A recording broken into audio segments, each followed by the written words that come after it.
नमस्कार, आप देख रहे हैं न्यूज 18 स्पेशल। मैं हूं आपके साथ रुचिका राज। देखिए, मिडिल ईस्ट में जारी तनाव की वजह से देश में इन दिनों एक अफवाह बहुत ही तेजी से उड़ रही है। आने वाले वक्त में देश के अंदर लॉकडाउन लगने वाला है। हालांकि अब इन अफवाहों पर सरकार ने ही ब्रेक लगा दिया है। लॉकडाउन की अफवाहों पर किरेन रिजिजू का बयान सामने आया है। लॉकडाउन की अफवाह पूरी तरीके से भ्रामक है, ऐसा किरेन रिजिजू ने कहा है। तो इस वक्त की आपको ये बड़ी खबर बता रहे हैं, जहां लगातार इन दिनों लॉकडाउन वाली खबर तेजी से सोशल मीडिया पर भी फैल रही है और इस वजह से लोग डरे हुए भी हैं। अब इसको लेकर के देखिए, वित्त मंत्री निर्मला सीतारमण ने भी अपना साफ तौर पर स्टैंड रखा। उनका कहना है कि अफवाह है और इस पर विश्वास ना करें।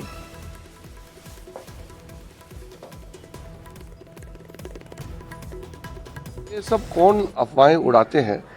प्रधानमंत्री जी ने बहुत साफ तौर से बताया था कि पैनिक नहीं होना है।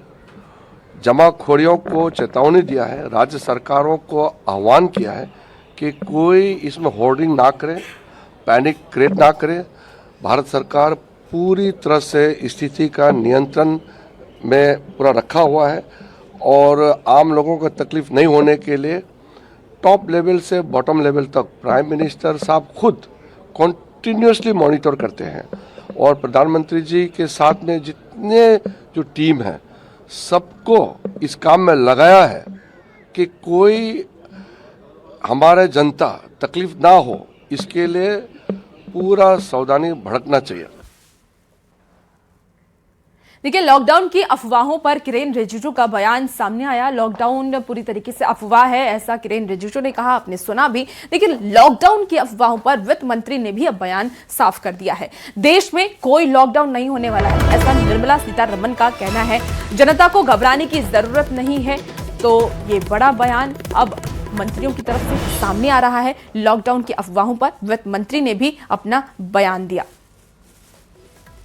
प्रधानमंत्री जी ने ये चाहा कि कंज्यूमर का प्राइस बढ़ना नहीं है। उसके कारण हम निर्णय लिए हैं कि ऑयल मार्केटिंग कंपनीज को सपोर्ट दें और जिससे वो ज्यादा दाम में खरीदने वाली चीजों को सरकार उनको मदद करेगी, मगर जनता के ऊपर रेट बढ़ाना नहीं होना चाहिए।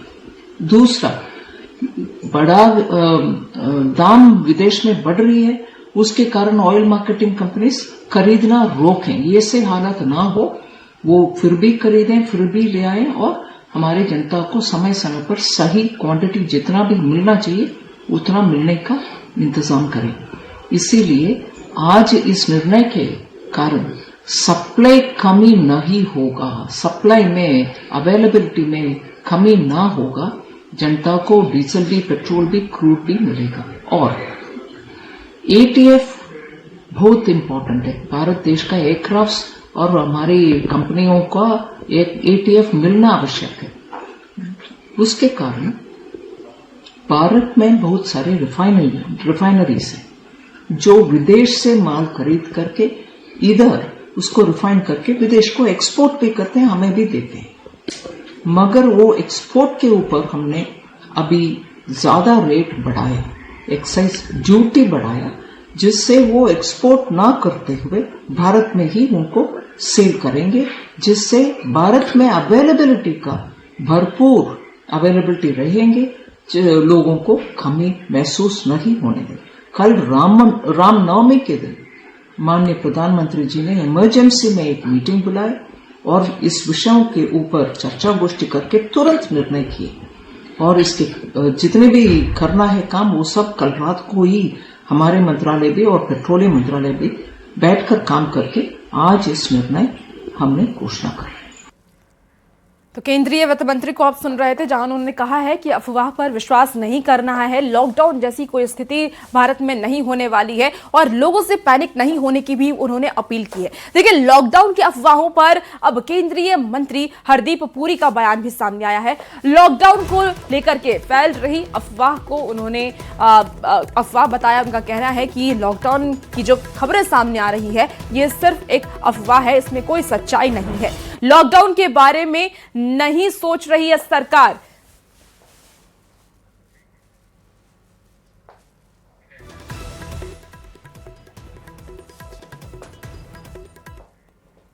पश्चिम एशिया में जारी संघर्ष और उसके कारण उपजे ऊर्जा संकट के बीच केंद्र सरकार ने एक बड़ा कदम उठाया है।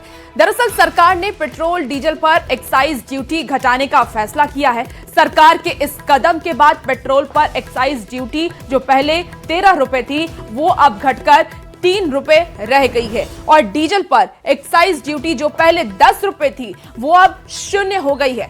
इस फैसले के बाद तेल कंपनियों को बड़ी राहत मिली है क्योंकि उन्हें संकट के समय में महंगे दामों पर कच्चा तेल खरीदना और काफी ज्यादा मुश्किल हो रहा था और इसे लेकर के सरकार ने ये राहत दी है। आपको बता दें कि हालांकि राज्य सरकारों का वैट लागू रहेगा।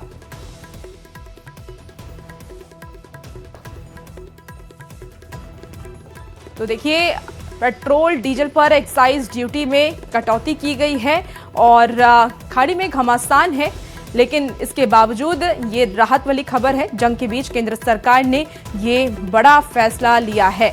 आपको बता दें कि फिलहाल फैसले से तेल कंपनियों को राहत है। इसके साथ ही तेल कंपनियां जो है वो दामों में कटौती करती हैं तो इसका फायदा होगा। फ्यूल के दाम 10 रुपए तक कम हो सकते हैं। इसके साथ ही आपको बता दें कि दाम में कटौती तेल कंपनियों के फैसले पर निर्भर करता है और फिलहाल फैसले से तेल कंपनियों को राहत मिली है। दरअसल सरकार ने पेट्रोल डीजल पर एक्साइज ड्यूटी घटाने का फैसला किया है और सरकार के इस कदम के बाद पेट्रोल पर एक्साइज ड्यूटी जो पहले 13 रुपए हुआ करती थी वो अब घट करके 3 रुपए रह गई है और डीजल पर एक्साइज ड्यूटी जो पहले 10 रुपए हुआ करती थी वो अब 0 हो गई है। इस फैसले के बाद तेल कंपनियों को बड़ी राहत मिली है। आपको बता दें कि उन्हें संकट के समय में महंगे दामों पर कच्चा तेल खरीदना मुश्किल हो रहा था और इसीलिए उनको ये बड़ी राहत सरकार की तरफ से दी गई है। हालांकि जो जानकारी अब तक सामने आई है कि राज्य सरकारों का वैट लागू रहेगा।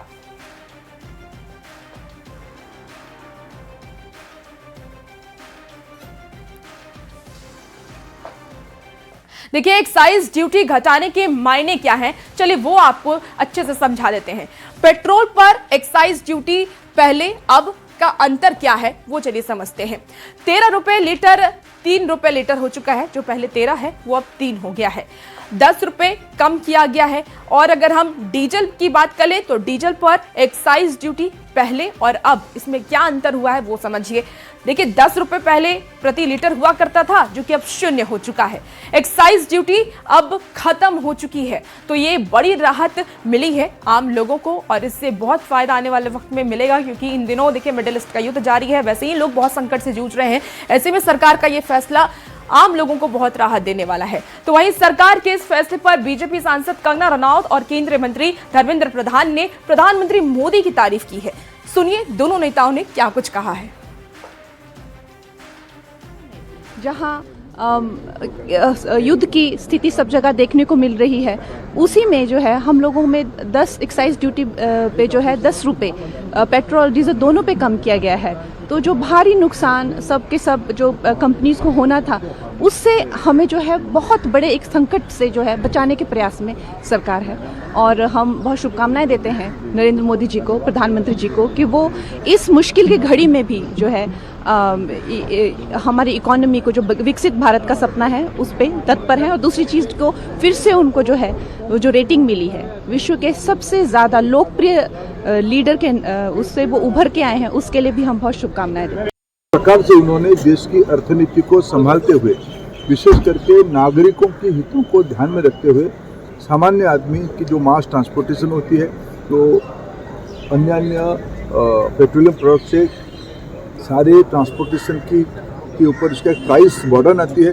इसको ध्यान में रखते हुए इन्फ्लेशन को नियंत्रण में रखने के लिए सामान्य आदमी की, मध्य वर्गीय की, गरीब आदमी की जेब को ध्यान में रखते हुए 10-10 रुपया की भारत सरकार ने एक्साइज की ड्यूटी घटाई है। ये आज के समय में एकदम समय उपयुक्त। देखिए एक्साइज ड्यूटी में कटौती पर शाह का भी पोस्ट सामने आया है। सरकार के फैसले से जनता को बड़ी राहत मिली है ऐसा अमित शाह ने कहा है। केंद्रीय गृह मंत्री अमित शाह की तरफ से ये पोस्ट सामने आया है। पीएम मोदी की जन केंद्रित कार्यशैली, तो शाह की तरफ से ये पोस्ट सामने आया है। देश भर में कीमतें बढ़ी है, भारत में राहत है, तो अमित शाह ने लोगों के लिए एक पोस्ट किया है जिसमें लोगों से पैनिक ना होने की अपील भी की गई है। और देखिए पश्चिम एशिया संकट के बीच दुनिया ईंधन की कमी से जूझ रही है जिससे कि वैश्विक स्तर पर कीमतें बढ़ रही है। अब ऐसे में उन्होंने लोगों से पैनिक नहीं होकर के संयम रखने की अपील की है। उन्होंने लिखा है कि ऐसे में मोदी सरकार के द्वारा ईंधन पर जो उत्पाद शुल्क है उसमें कटौती की गई है, जिससे कि आम लोगों को काफी राहत मिलने वाली है और कटौती का निर्णय नागरिकों के लिए बेहद ही जरूरी राहत लेकर के आया है।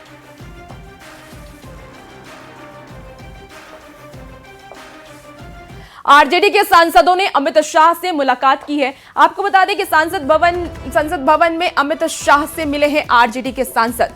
तो बिहार की कानून व्यवस्था को लेकर के ये चर्चा की गई। इस वक्त की ये बड़ी खबर आपको बता रहे हैं बिहार के राजनीतिक गलियारे से, जहां आरजेडी के सांसदों ने अमित शाह से मुलाकात की है और ये मुलाकात हर मायने में खास और अहम मानी जा रही है। देखिए, पश्चिम एशिया संकट के बीच ईंधन की कमी की आशंका ने देश के कई हिस्सों में अफवाहों को जन्म दे दिया है। पेट्रोल की कीमत बढ़ने की अफवाह के बाद कई शहरों में पेट्रोल पंपों पर लंबी लंबी कतारें दिखने लगी हैं और घबराहट में लोग अपनी वाहनों के टैंक को फुल कराने के लिए पहुंच रहे हैं।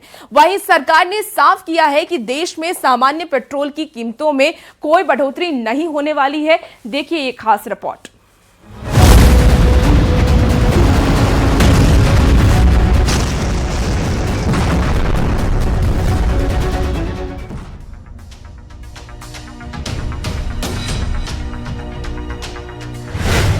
खाड़ी में घमासान, अफवाहों से सावधान।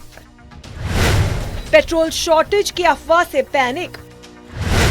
अफवाह ने उड़ाई नींद, पेट्रोल भराने उमड़ी भीड़। एक अफवाह और पूरे पेट्रोल पंपों पर टूट पड़े लोग। इजरायल अमेरिका और ईरान युद्ध के चलते गंभीर ऊर्जा संकट खड़ा हो गया है।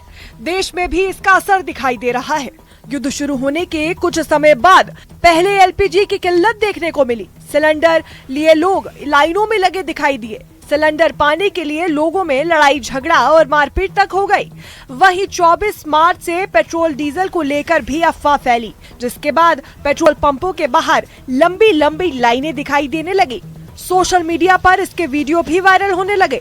भीड़ को देखते हुए कई जगहों पर पंप को ही बंद कर दिया गया।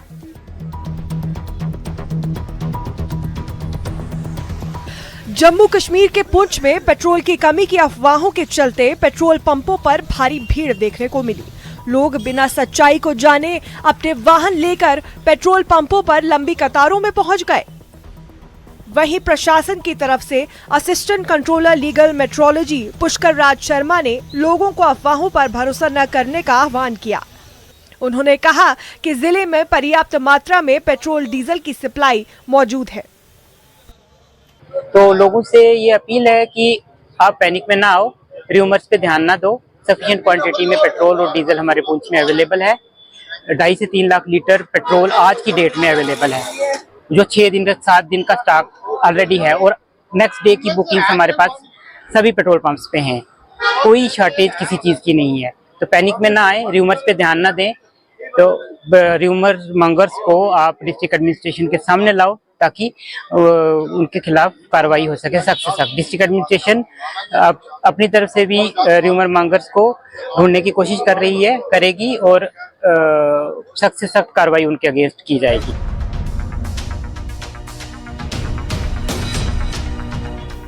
वहीं मागाम में भी पेट्रोल डीजल को लेकर तरह तरह की अफवाहें फैल रही हैं। लोग अफवाहों के कारण पेट्रोल पंप पर लंबी लाइन लगाकर खड़े हैं। हालांकि प्रशासन बार बार लोगों से अपील कर रहा है कि पेट्रोल डीजल को लेकर किसी तरह का संकट नहीं है। बड़ी भीड़ जो है, सिर्फ गाड़ियां जो है सिर्फ पेट्रोल भरने के लिए यहाँ पे लंबी लंबी कतारों में। ये मागाम की तस्वीर है और आप देख सकते हैं कि किस तरह से जो ड्राइवर हजरात है, गाड़ियां हैं, पेट्रोल फिल करने के लिए यहाँ पेट्रोल पंप्स का रुख कर रहे हैं और बड़ी पैनिक है इस वक्त। जैसा कि डिविजनल कमिश्नर ने वाजिया कर दिया है कि पैनिक जो र्यूमर्स फैलाए जा रहे हैं उन पे अमल ना करें। और मगर उसके बावजूद लोगों में जो पैनिक है, आप देख सकते हैं कि किस तरह से लोग जो है बड़ी तादाद में यहाँ जो पेट्रोल है वो फिल करने के लिए आ रहे हैं। और क्योंकि कई लोग कहते हैं कि लॉकडाउन होने वाला है और कुछ लोग कहते हैं कुछ और भी खबरें फैलाई जा रही हैं, मगर डिविजनल कमिश्नर कश्मीर ने बाज़ाब्ता तौर में वाजिया कर दिया है कि जो र्यूमर्स है, जो झूठी खबरें फैलाई जा रही हैं, उन पे ध्यान न दें, उन पे कान न धरें। चलिए हम लोगों से कुछ बातचीत भी करते हैं, इनसे जानने की कोशिश करते हैं। भाई साहब, क्या सुनाओ, नज़ीर अहमद। क्यों आ रहे हैं, क्यों पेट्रोल भरने, क्या हुआ, क्या सुना आपने? मेरे बैग में पेट्रोल नहीं है। अच्छा, नहीं है? हाँ, सुना है रोल में पेट्रोल बंद किया है, इसलिए। आपने कहाँ से सुना पेट्रोल? यहाँ पे सब लोग बोल रहे थे। अच्छा, इसलिए आप आ रहे हैं पेट्रोल भरने? जी सर। तो डिविजनल कमिश्नर ने कहा कि ऐसा कुछ भी नहीं है। सरकार तो बोलती है, फिर भी आप आ गए। भाई, क्या नाम है आपका? नाम है। क्यों आ गए हैं, क्या हुआ? पेट्रोल बंद। क्या सुना है? पेट्रोल बंद हो जाएगा। कहाँ हो जाएगा, किसने कहा? खबर सुनी हमने। खबर सुनी? कहाँ से खबर आ गई? ये लोग बोल रहे हैं। सरकार ने कहा ना कुछ नहीं है, फिर भी। अच्छा, फिर भी आप आ गए? फिर भी बताएं क्यों आए? सेफ्टी के लिए। सेफ्टी के लिए। सिर्फ जम्मू कश्मीर में ही नहीं बल्कि उत्तर प्रदेश से भी पैनिक बाइंग की अलग अलग तस्वीरें देखने को मिली। गोरखपुर में पेट्रोल और डीजल की कमी की अफवाह तेजी से फैल गई, जिसके बाद कई पेट्रोल पंपों पर लोगों की भीड़ उमड़ पड़ी। गोरखपुर के डीएम दीपक मीणा ने वीडियो संदेश जारी कर लोगों से शांति बनाए रखने और अफवाहों पर ध्यान न देने की अपील की। उन्होंने कहा कि जिले में पेट्रोल और डीजल की आपूर्ति पूरी तरह सामान्य है। मैं पुनः सभी लोगों से आग्रह करता हूं कि कोई भी कहीं पे भी किसी पेट्रोल की कोई कमी नहीं है। रूटीन में जैसा स्टॉक्स आते हैं वैसे आ रहे हैं। आने वाले टाइम के हिसाब से रेगुलर सप्लाई है, स्टॉक्स का कोई इशू नहीं है। आप अननेसेसरी पैनिक क्रिएट करेंगे तो सप्लाई को इशू क्रिएट करेंगे और लोगों में अफवाह ज़्यादा बढ़ेगी। मेरा ये कहना है, कहीं पे भी, मैं पुनः वापस से सबको बोल रहा हूँ, कहीं पे भी कोई पेट्रोल डीजल की कमी नहीं है। रेगुलर सप्लाईज आ रही हैं। आप रूटीन में जैसे आप उसको यूज करते हैं करें, अननेसेसरी में पैनिक ना करें। प्रयागराज में भी इन अफवाहों का असर साफ साफ दिखाई दिया, जिसके बाद जिला पूर्ति अधिकारी ने वीडियो संदेश जारी कर लोगों से पैनिक न क्रिएट करने की अपील की। वहीं इस पूरे मामले पर भारत सरकार ने सच्चाई सामने लाई है। दरअसल आम उपभोक्ताओं के लिए इस्तेमाल होने वाले सामान्य पेट्रोल की कीमतों में कोई बढ़ोतरी नहीं की गई है। केवल प्रीमियम पेट्रोल के दाम बढ़ाए गए हैं, जो कुल बिक्री का सिर्फ 3 से 4% हिस्सा होता है। Bureau report, news 18 JKLH। देखिए, आरजेडी के सांसदों ने अमित शाह से मुलाकात की है। संसद भवन में अमित शाह से मिले हैं आरजेडी के सांसद। बिहार की कानून व्यवस्था को लेकर के चर्चा हुई है, तो बिहार में कानून व्यवस्था को और अच्छा कैसे किया जाए, अपराधियों में खौफ कैसे पैदा किया जाए, इसको लेकर के ये बड़ी बैठक हुई है। अपराध को रोकने को लेकर के ये बड़ी बैठक हुई है। तो आरजेडी के सांसदों ने अमित शाह से मुलाकात की है। गृह मंत्री अमित शाह से वो मुलाकात की है। संसद भवन में अमित शाह से आरजेडी के सांसद मिले हैं और बिहार की कानून व्यवस्था को लेकर के चर्चा हुई है कि लॉ एंड ऑर्डर को और मजबूत कैसे करना है। देखिए, अमित शाह से ये मुलाकात हुई है आरजेडी के सांसदों की, और ये मुलाकात खास इसलिए क्योंकि बिहार के बारे में बात हुई है। और ज्यादा जानकारी के साथ न्यूज़ 18 संवाददाता अमित पांडे हमारे साथ फोन लाइन पर जुड़ गए हैं।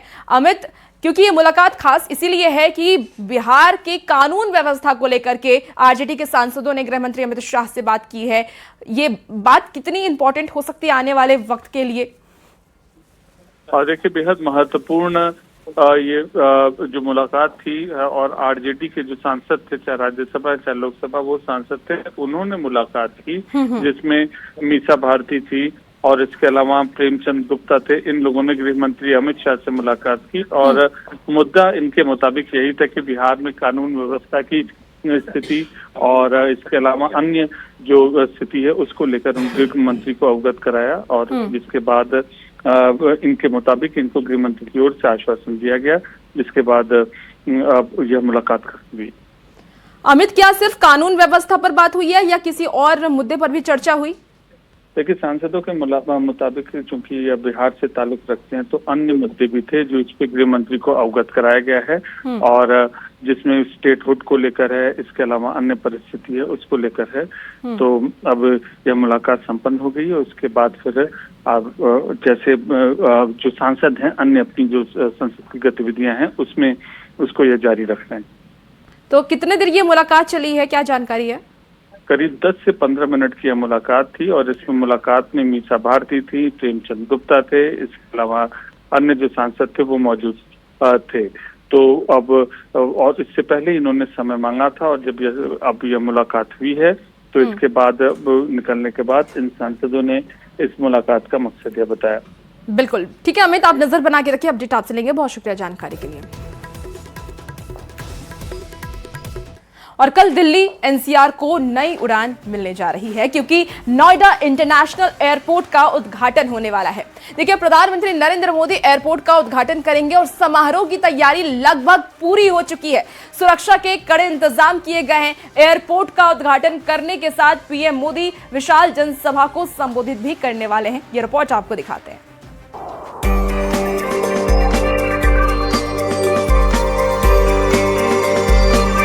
नोएडा इंटरनेशनल एयरपोर्ट का काउंटडाउन शुरू। अब ग्लोबल लेन में यूपी की उड़ान।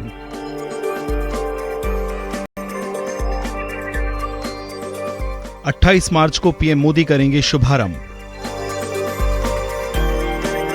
नोएडा इंटरनेशनल एयरपोर्ट अब उद्घाटन के लिए पूरी तरह से तैयार है। 28 मार्च यानी कुछ ही घंटों के बाद देश को एक और बड़ा इंटरनेशनल एविएशन इंफ्रास्ट्रक्चर मिलने जा रहा है जो यूपी का नया पावर हाउस बनने की दिशा में आगे बढ़ चुका है। 28 मार्च को पीएम मोदी दोपहर 12 बजे एयरपोर्ट का उद्घाटन करने जा रहे हैं। एयरपोर्ट में 3900 मीटर लंबा रनवे है। एडवांस्ड लाइटिंग सिस्टम की मदद से यहां साल भर 24 घंटे सुरक्षित उड़ान का संचालन संभव होगा। बीजेपी प्रदेश अध्यक्ष पंकज चौधरी नोएडा इंटरनेशनल एयरपोर्ट पहुंचकर सभा स्थल की तैयारियों को परख रहे हैं। एयरपोर्ट का उद्घाटन करने के साथ ही पीएम मोदी विशाल जनसभा को भी संबोधित करेंगे। करीब 2 लाख से ज्यादा लोगों के शामिल होने का दावा है। एयरपोर्ट छावनी में बदलने वाला है। एसपीजी और केंद्रीय एजेंसियां यहां पहुंच चुकी हैं। कार्यक्रम स्थल पर पंडाल लगाए जा रहे हैं। सुरक्षा के कड़े इंतजाम हैं। मुख्य सुरक्षा पंडाल के आसपास एसपीजी और एनएसजी कमांडो तैनात रहेंगे। आसपास के भवनों पर स्नाइपर चप्पे चप्पे पर सुरक्षा कर्मी तैनात होंगे। आप देखिए ठीक कैमरे की तस्वीर से ये जेवर इंटरनेशनल का फेज 1 बनकर तैयार हो गया है और 28 मार्च को प्रधानमंत्री नरेंद्र मोदी इसी जेवर इंटरनेशनल एयरपोर्ट का लोकार्पण करने वाले हैं। और इसी के बगल में 3 पंडाल बनाए गए हैं जिसमें एक मुख्य पंडाल होगा। प्रधानमंत्री नरेंद्र मोदी वहीं से जनसभा को संबोधित करेंगे। वहीं अगल बगल के जो पंडाल होंगे उसमें कार्यकर्ता समेत किसान भी मौजूद रहेंगे। ये वो किसान होंगे जिनकी भूमि जेवर एयरपोर्ट के लिए अधिग्रहित की गई है। वहीं जेवर एयरपोर्ट वर्तमान समय में छावनी में तब्दील कर दिया गया है क्योंकि सुरक्षा व्यवस्था की कमान एसपीजी ने संभाल ली है। वहीं कई केंद्रीय एजेंसियों ने भी जेवर एयरपोर्ट पर अपना डेरा जमा दिया है। बिना वैध पास के पंडाल में जाने पर रोक होगी। इसके अलावा बिजली पानी की व्यवस्था दुरुस्त की जा रही है। एयरपोर्ट के आसपास 8 जगह पार्किंग की सुविधा होगी। प्रधानमंत्री के कार्यक्रम की 4 लेयर में सुरक्षा व्यवस्था होगी। पहली लेयर में एसपीजी और एनएसजी कमांडो तैनात रहेंगे। इसके बाद अर्धसैनिक बलों की तैनाती रहेगी। केंद्रीय एजेंसियों के कर्मचारी भी इसमें मौजूद रहेंगे। वहीं अंतिम लेयर में पुलिस और पीएसी तैनात रहेगी यानी कि फुल प्रूफ व्यवस्था है। वहीं कार्यक्रम स्थल पर 3 पंडाल बनाए गए हैं। मुख्य पंडाल भगवा कलर का होगा जिसमें कि प्रधानमंत्री मौजूद रहेंगे और जनसभा को संबोधित करेंगे। पब्लिक प्राइवेट पार्टनरशिप मॉडल पर विकसित इस प्रोजेक्ट में फेज 1 के करीब 11,200 करोड़ रुपए का निवेश किया गया है। शुरुआती चरण में एयरपोर्ट की यात्री क्षमता 1 करोड़ 20 लाख पैसेंजर प्रति वर्ष रखी गई है जिसे आगे चलकर हर साल 7 करोड़ यात्रियों तक पहुंचाने की दिशा में काम होगा। नोएडा इंटरनेशनल एयरपोर्ट को सिर्फ एक एयरपोर्ट नहीं बल्कि मल्टी मॉडल ट्रांसपोर्ट हब के रूप में विकसित किया गया है। यूपी के विकास को उड़ान देने के अलावा ये एयरपोर्ट दिल्ली एनसीआर की कनेक्टिविटी, अर्थव्यवस्था और भारत के एविएशन नेटवर्क को नई दिशा देने की तैयारी में है। Bureau report, news 18। और फिलहाल वक्त हो चला एक बेहद ही छोटे से ब्रेक का। जल्द हाजिर होते हैं।